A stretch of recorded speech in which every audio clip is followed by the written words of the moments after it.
ვინ მიიღებს ბიუჯეტიდან ფულს, ამას გრანტების მართვის სააგენტო გადაწყვეტს, რომელიც მთავრობის კონტროლს დაქვემდებარებული საჯარო სამართლის იურიდიული პირი იქნება და რის შექმნასაც ახლა აპირებს მთავრობა. თუმცა შეიძლება წინასწარვე პირდაპირ ვთქვათ, რომ ის ორგანიზაციები, რომლებიც საქართველოში წლების განმავლობაში მუშაობდნენ ადამიანის უფლებებზე, დემოკრატიაზე, სასამართლოზე თუ კორუფციის საკითხებზე და აკრიტიკებდნენ ხელისუფლებას თუ ამ მიმართულებებში არსებულ პრობლემებზე ღიად საუბრობდნენ, დიდი ალბათობით ეს ორგანიზაციები ვერ და არც დაფინანსდებიან ბიუჯეტიდან. უნდა აღინიშნოს, რომ 20 მილიონი არის გამოყოფილი ამ ეტაპზე ბიუჯეტიდან არასამთავრობო ორგანიზაციების დასაფინანსებლად, ეს მაშინ, როდესაც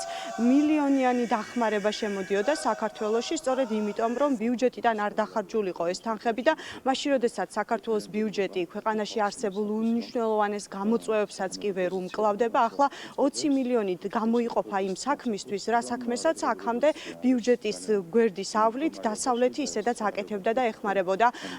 საქართველოს და არასამთავრობო ორგანიზაციებს. მესამე სექტორში აცხადებენ, რომ არ შეიძლება ვის საქმიანობასაც სწავლო, ვის გაფინანსებდეს და პირდაპირ ამბობენ იმას, რომ ის ორგანიზაციები, რომლებიც მთავრობისგან მიიღებენ დაფინანსებას, ფაქტობრივად ვერ იქნებიან დამოუკიდებელი და მოუწევთ, რომ ანგარიში გაუწიონ მთავრობას.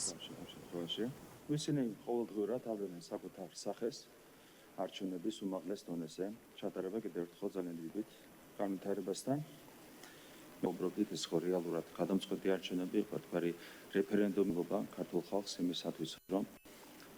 სათანადო პოზიცია თავდამცავ უწყებებს სახელმწიფო უსაფრთხოების სამსახურს, რომ რადიკალური ოპოზიცია არის ძალიან ძიმე მდგომარეობაში და ეს ქართულ არასამთავრობო ორგანიზაციებს აძლევენ ულტიმატუმს, რომ შენ ან დაგვემორჩილები ან გაქრები.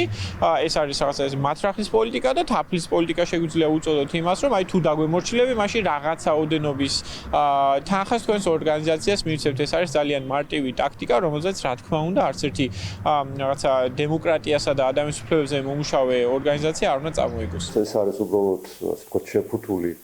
სტრატეგია იმისთვის, რომ საზოგადოებას უთხრან, რომ ისინი არანადგურებენ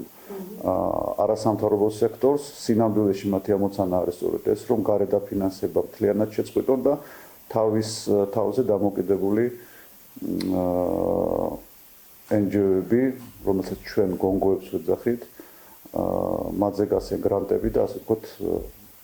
არის საუბრობ საერთაშორისო საზოგადოებასთან იმის შესახებ, რომ მთლიანად მოსპეს ან სულთ რომ მოსპონ ეს სექტორი. თუ საქართველოში პოლიტიკური კრიზისი ეკონომიკურში გადაიზარდა, ეს ნიშნავს იმას, რომ ბიუჯეტში გვექნება ნაკლები შემოსავალი, აქ ახალი სააგენტოების შექმნა, თუნდაც მცირე ზომის,